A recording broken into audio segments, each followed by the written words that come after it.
Hi friends, Radhika baby tips চ্যানেলে আপনাদেরকে বরাবরের মতো স্বাগতম। আজকে আলোচনা করব গর্ভস্থ অবস্থায় মূত্রের রং বা প্রস্রাবের রং হলদে বা গাঢ় হয় কেন।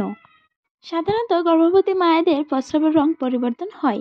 প্রস্রাবের পর টয়লেটের দিকে যখন ঝুঁকিয়ে তাকাবেন তখন সাধারণ হালকা বা হলুদ বর্ণে না দেখে আপনি গাঢ় বা হলুদ রঙের দেখবেন।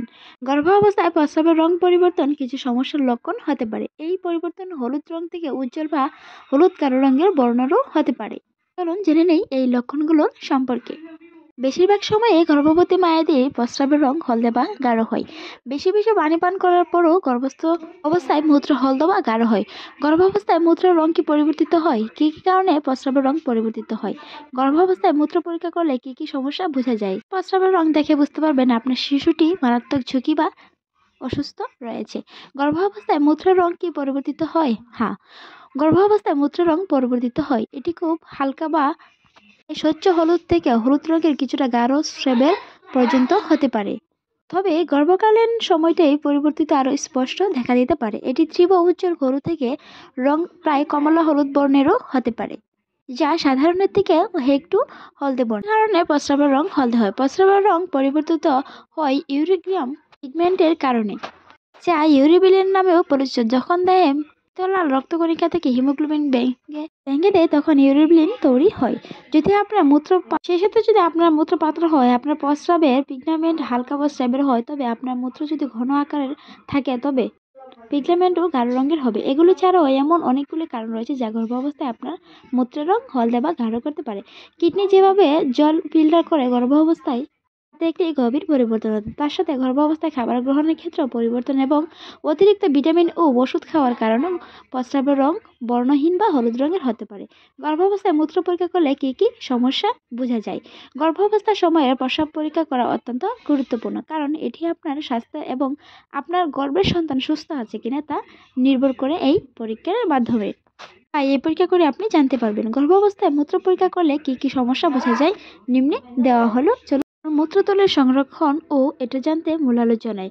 কিডনি সংরক্ষণ, ডায়াবেটিস, ডিহাইড্রেশন, প্রস্রাবের উচ্চ মাত্রার ডিওক্সিন উপস্থিতি, কিডনি রোগ, গর্ভাবস্থায় উচ্চ ক্লোজন, লাল রক্তকণিকা, সাদা রক্তকণিকা বা ব্যাকটেরিয়া উপস্থিতি, ইউআইডি, এসব এর মধ্যে গর্ভাবস্থায় মূত্র পরীক্ষা করা অত্যন্ত গুরুত্বপূর্ণ। তাই মূত্র পরীক্ষা করা এড়িয়ে যাবেন না। গর্ভাবস্থায় মূত্র পরীক্ষা করা অত্যন্ত গুরুত্বপূর্ণ। প্রস্রাব করার সময় আপনার যদি কোনো সমস্যা হয় তবে আপনার ডাক্তারের সাথে দেখা করা বা পরামর্শ করা অবশ্যই উচিত।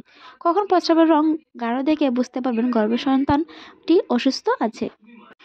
যদি আপনি খেয়াল করেন যে আপনার প্রস্রাবের রং ফ্যাকাশে হলুদ বা গাঢ়, তবে আপনার ডাক্তারের সাথে পরামর্শ করা অবশ্যই উচিত। গর্ভাবস্থায় যদি এ ধরনের সংরক্ষণ হয় তবে আর যদি চিকিৎসা না হয়, এদিকে মায়ের যেমন ক্ষতি হবে ঠিক তেমনি গর্ভ ও নবজাতক শিশুরও ক্ষতিগ্রস্ত হতে পারে এবং মায়ের মৃত্যু হতে পারে।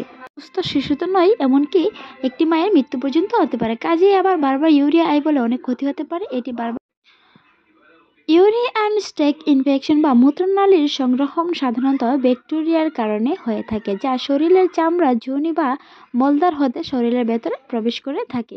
সেক্ষেত্রে বেশিরভাগ নারীদেরই এই সমস্যাগুলো দেখা যায়। বেশ কয়েক ধরনের ইউরিনারি ট্র্যাক্ট ইনফেকশন দেখা যায়, যেমন ব্লাডার ইনফেকশন। শরীরের প্রবেশের পর ব্যাকটেরিয়া বেশিরভাগ সময় ব্লাডারে অবস্থান করে এবং সেখানেই বা শরীরেই থাকে। এর ফলে ব্লাডারের প্রদাহ সহ ইনফেকশনের অন্যান্য লক্ষণগুলো দেখা দেয়, যা গর্ভের শিশুর জন্য অত্যন্ত ঝুঁকিপূর্ণ হয়ে দাঁড়াতে পারে। কিডনির ইনফেকশন, ব্যাকটেরিয়া ব্লাডার থেকে ইউরিন এর মাধ্যমে কিডনি পর্যন্ত পৌঁছাতে পারে। এই ব্যাকটেরিয়া একটি বা দুটি কিডনিতে ইনফেকশন করতে পারে।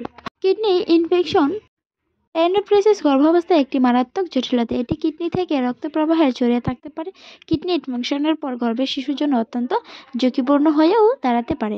সর্বশেষ বলতে চাই, যদি আপনার প্রস্রাবের রং পরিবর্তন লক্ষ্য করেন তবে আতঙ্কিত হবেন না, জলপান করুন, অ্যাপডেট থাকুন, চিন্তামুক্ত থাকুন। তবে সমস্যাটা যদি দেখা যায় তবে ডাক্তারের সাথে অবশ্যই পরামর্শ করবেন।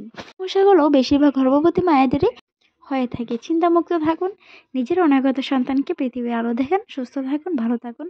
আমাদের চ্যানেলে নতুন হয়ে থাকলে চ্যানেলটি সাবস্ক্রাইব করে পাশেই থাকুন। ভিডিওটি দেখার জন্য আপনাকে অসংখ্য ধন্যবাদ।